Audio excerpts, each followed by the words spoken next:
So part 2 here of this Photoshop Magazine stuff, and in this part we're actually going to talk about the pen tool. And by the way, I didn't realize that I got my Bitmojis taken away from her spot where she goes earlier, so let me move her back and clip her back in. There we go.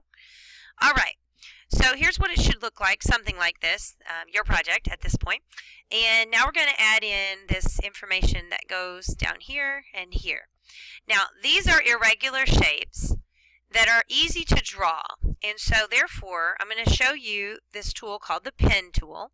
The pen tool works very nicely at creating shapes, and there is a difference up here on the pen between shapes and paths, and for our purposes we're going to draw shapes with it. So the pen tool creates shapes so they'll have their own layer just like normal shapes do, like these do. Alright, so here we go. I'm going to make this sort of banner looking thing here, and how you create with the pen tool is kind of like using the polygon lasso. So you just click and let go, and click and let go, and click and let go, and click and let go, and click and let go, and then close it back up.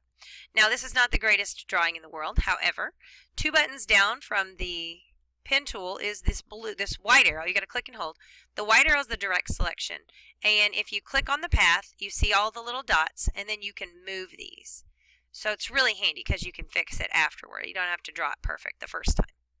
Now you can indeed change the view so that you can see a grid, and you kind of have to set your grid before you can do it, but there is a thing called show and then grid.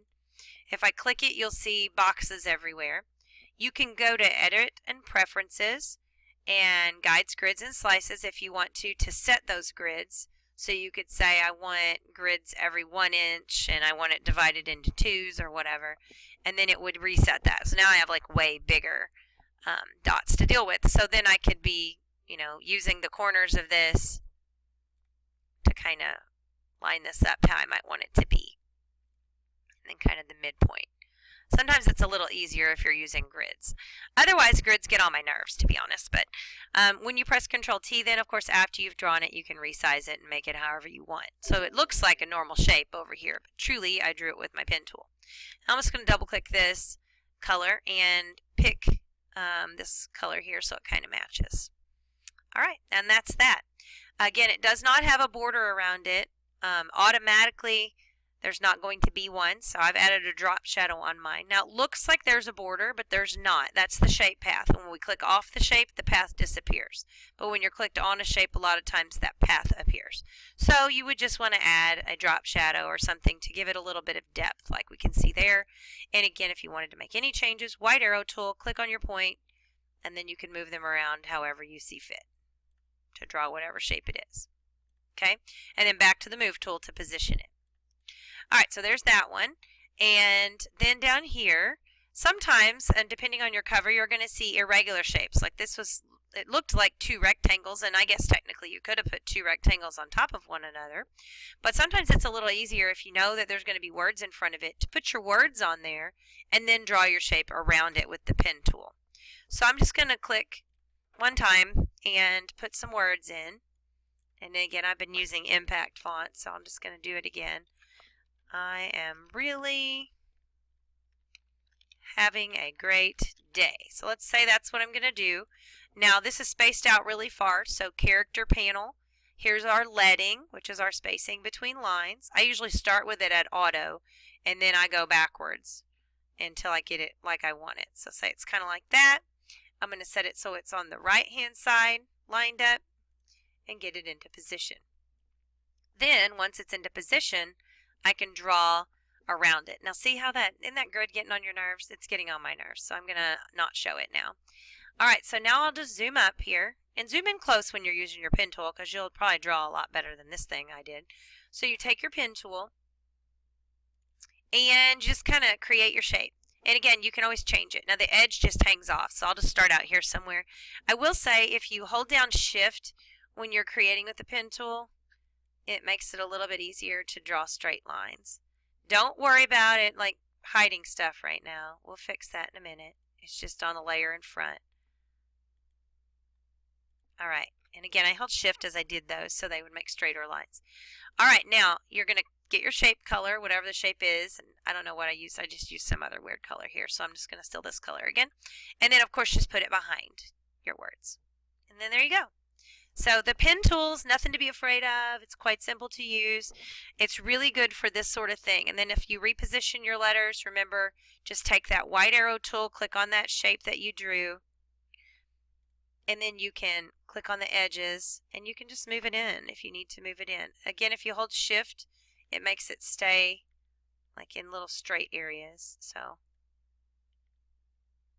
it's trying to line up. I'm not quite sure what it's trying to line up with right now. Let's see. There we go. All right. And then you can kind of reposition. So that's pretty much it, really, with the pen tool that you need to know to get around here in Photoshop. You can use it to do other things too. Like earlier we talked about stroking the path. So I could create a path with my pen tool, you know, if I wanted to make some sort of zigzaggy path and give it some lines or whatever. You're just going to make sure that your path goes way out here if you're putting it to where you just want to use this part, so this part won't get stroked as well. But once you draw your path, again, to actually create that path in a way that we can stroke those lines, we do have to turn the path into its own thing. And that means clicking on it and choosing it, and going to paths and making a selection from it. Okay, then going back in and making a layer for the stroke, and then going back to paths and creating the path from that selection, and then stroking the path based on whatever we've got set in our brush panel. So I would bring up my brush panel, I would click on my brush tool, I would set whatever it is I'm going to set. So say I wanted square brushes, for instance, this time. I could come up here and go choose my square brushes. That's going to give me square brushes here. And then again, I'm at 200%, so this is not a good analogy here or size-wise, so I'm going to zoom out and then increase your spacing until you get it like you want. So if I wanted it stroked in these black dots, then I could do that this way. It would be exactly that size. It would be whatever color. I'll leave it black. And then, of course, right-click stroke path with the brush. Sometimes it goes to pencil, so make sure you're choosing the right one. And there we go. That one didn't come out quite right. I did notice that, I'm going to back up here, Control-Alt-Z.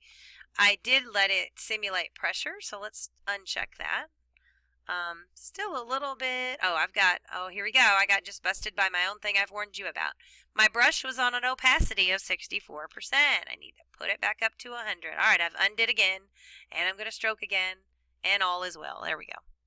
Now, do notice that this path did do weird things. Like, it did end up getting rid of, even though my path went all the way out here, when I made that selection, the selection only kept the area that was visible. So in this case, I would probably need to, and I don't want the color from this shape, so I'm just going to turn this off. Then I could here on my path with my dots add a layer mask, and then of course paint out in black with whatever brush I want to use. In this case, I'm still on my square brush, so I'll just go with it.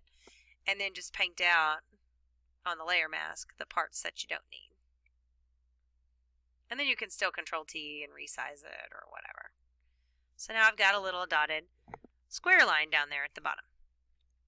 All right, so this gives you some things to make you dangerous in doing the Photoshop Magazine cover. I am going to do a screen check of this, and how we're going to do this is as follows. You're going to add your name in a pretty little cursive font down here at the bottom. Now be careful if your cursor's trying to connect to stuff. Let's just go out here where there's nothing and create your name. So we're going to create our name. Use a little cursive font here. Pop this down in the corner underneath my little shape I just made. And then we're going to save these and save it for web. And you're going to go into Canvas and you're going to upload this document. And once you've uploaded this document for grading, then you can move on and continue your magazine project. So be sure to upload your document so I can give you credit for completing this activity. Thanks, and hope you had fun.